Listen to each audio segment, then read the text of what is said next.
Take any two chords you struggle to switch between, just two.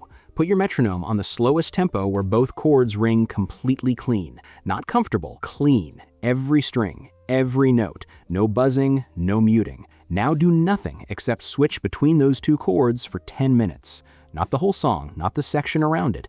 Just those two chords back and forth until the switch stops requiring conscious thought. You will know it is working when you stop thinking about the destination chord before you move to it, and your hand just goes there. When that happens, bump the metronome up by 5 beats per minute, and do it again. This drill is brutal in the way that only simple things can be. There is nowhere to hide. Either the transition is clean or it is not, and the metronome tells you exactly which one it is on every single beat. Most people avoid it because playing two chords back and forth for 10 minutes feels like it should not be enough to matter. It is enough. It's actually most of what separates players with clean transitions from players who have been fudging the same changes for years without fixing them. One pair of chords per session, 10 minutes. Move the tempo only when everything is clean. Come back tomorrow and start 5 beats per minute below where you finished. You will be past your previous best within 10 minutes every time. Place your first finger on the 6th string, 1st fret. Second finger on the 5th string, 2nd fret. Third finger on the 4th string, 3rd fret. Fourth finger on the 3rd string, 4th fret.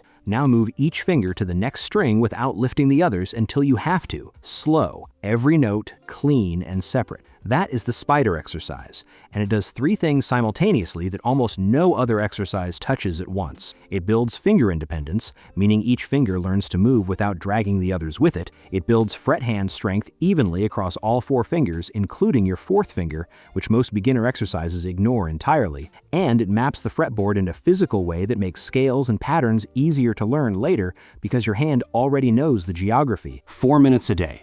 That is genuinely all it takes to feel a difference within 2 weeks. The reason most people do not stick with it is that it is uncomfortable in a way that feels unproductive. Your 4th finger will resist. It will want to collapse or lift off entirely or move when you did not tell it to. That resistance is the point. That is the finger independence being built in real time. Do it at the beginning of every session before anything else.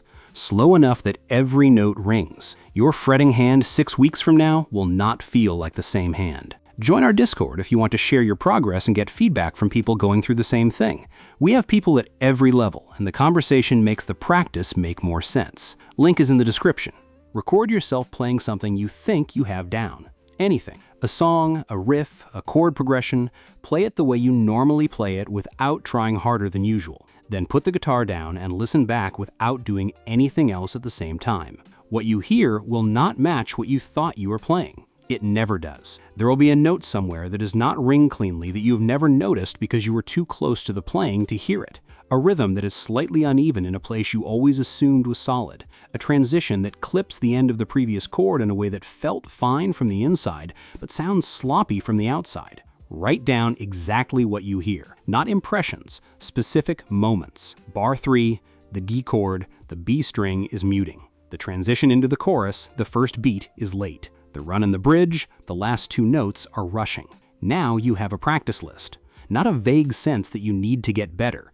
Actual specific things with actual specific locations that you can go directly to and fix. Do this once a week, not every session, once a week. The distance between what you think you sound like and what you actually sound like will shrink over time, and that shrinking is one of the most reliable signs that you are genuinely improving. Most people never close that gap because they never actually listen to themselves play. The recording does not lie. Everything else you do in practice is more useful once you know what it is actually for. If any of this helped, come join our Discord. It's where we go deeper, share recordings, give each other real feedback, and actually hold each other accountable to showing up. Link is in the description. See you there.